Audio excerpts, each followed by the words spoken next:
How's it going out there for you so far?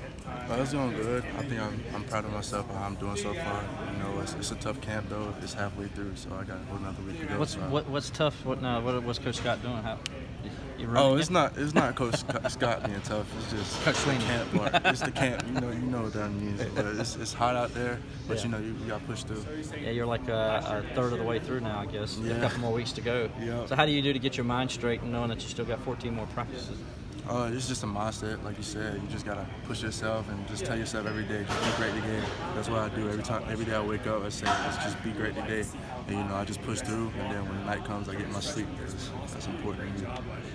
Amari, year 2 in the program, you're coming in this year as not an upperclassman, but an experienced player.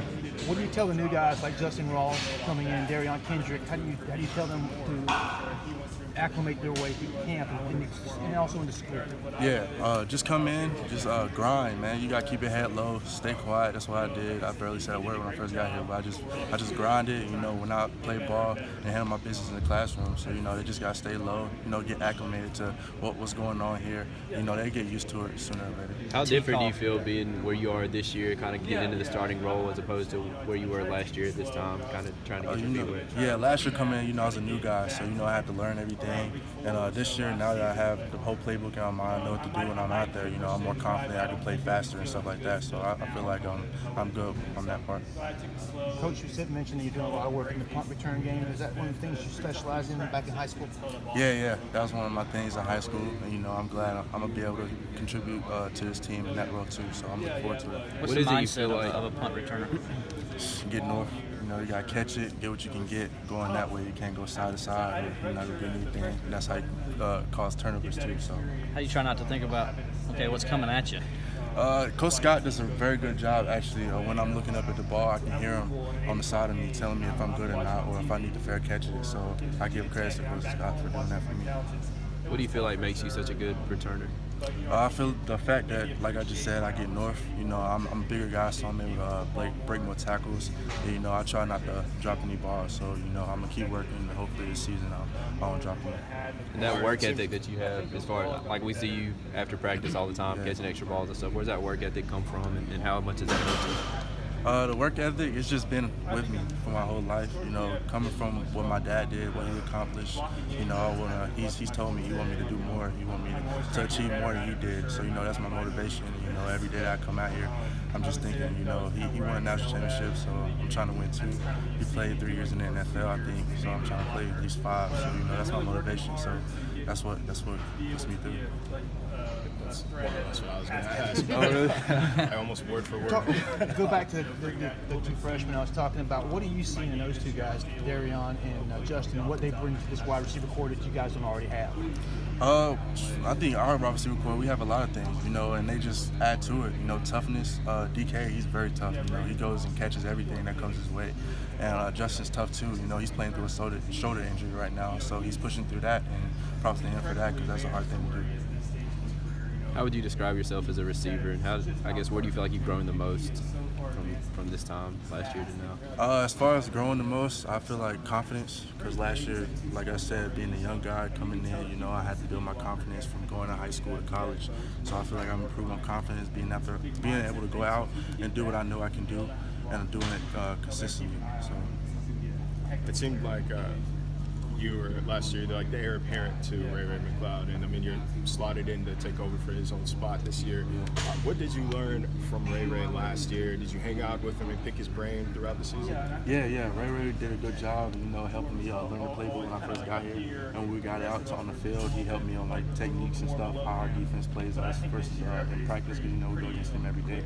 So you know it's kind of like a game every single day going against a great defense like we have. So he just taught me different techniques, how to square it, and how to work different slants and different releases and stuff like that. So props to Ray for giving me props like that. And you know, he actually had his first touchdown yesterday in the preseason game. So congrats on that team too. Ray and Dion kind of came in together out of the Tampa, Florida area and became a duo. And now the same thing with you and T coming out of Tennessee. Talk about that a little bit. That's kind of funny because, you know, Ray and Dion came from Florida. DeAndre Cornell came from North Carolina, and me and T's from Tennessee. So I guess it's kind of a trend. So that's kind of funny. But you know, it's kind of good that he has people from the same states and know where they come from. Me and T is like 20 minutes from each other, so we can relate.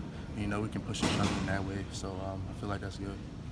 Going back to your dad, obviously this time of year you're busy, he's busy. How often do you guys catch up? And when you do, are you picking his brain about football or are you talking about other things? Yeah. So he's in camp right now. Actually, you know, we've been trying to talk for the last 3 days, but you know, he's 3 hours behind, so it's midnight here.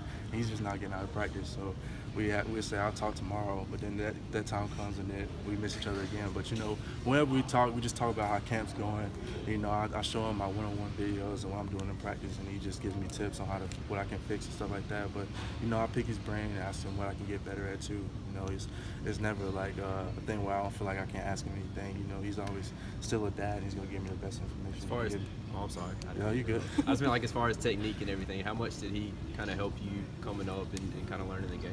Yeah, because my first 2 years of high school, I played running back, and then when I was making that transition over to receiver my junior year, I went out to Cali for a couple weeks, and he was a receivers coach at that time. So, you know, he kind of taught me a few things, and, you know, I went to the camp. He got to coach me a little bit, so he played a big role in teaching me how to play the position correctly. Did you ever think you'd play for him? I did. I was committed to him actually my junior year, Yeah. like my whole junior season. I went to the camp. I did really good, and they offered me, and I committed on the spot. You know, I was a little kid. I was like 15, because I was 15 actually, I think. So I was young. You know, it was USC in LA, so why not commit? I committed there. I was committed my whole junior year, and then you know, Clemson threw the offer my way, so I couldn't pass up that opportunity. Did you get to watch many SC games on TV last season? Oh, I watch every one. You know, I record if I'm not at home. They play a lot on Friday nights too, so I watch on Friday nights, and you know, I'm always gonna support the Pops. How hard was it to tell him no, and what was that conversation like when you told him you were coming here? Oh, it was tough. You know, it was a long, thought-out conversation, and you know, he just told me he supported me wherever I went. He was still a dad. You know, he would like to coach me, and that opportunity still might come. You know, he might get an NFL job in the future or something like that. But, you know, he would love to coach me. But, you know, even though I'm not there, he's still coaching me. Like I said, he still gives me advice and gives me information to help me out in the field here. So We know that, obviously, from what we see, we know you like to put in extra time after practice, but what do you like to do in your spare time off the field? off the field, watch Netflix. I just finished a show called Queen of the South. It's the best show y'all should all watch. Called what? Queen of the South. Queen of the South. Yeah, you should take notes on that. It's a good show. But I watch Netflix, you know, hang out with my friends, chill with my girlfriend and stuff like that. But I'm really lay low. You know, I don't like to do all the extra stuff, but, you know, I just stay low and start grinding the field and all. Amari, Is that a pretty big battle between Cornell and DK? You know, I really don't know. You know, that's really the coach's decision.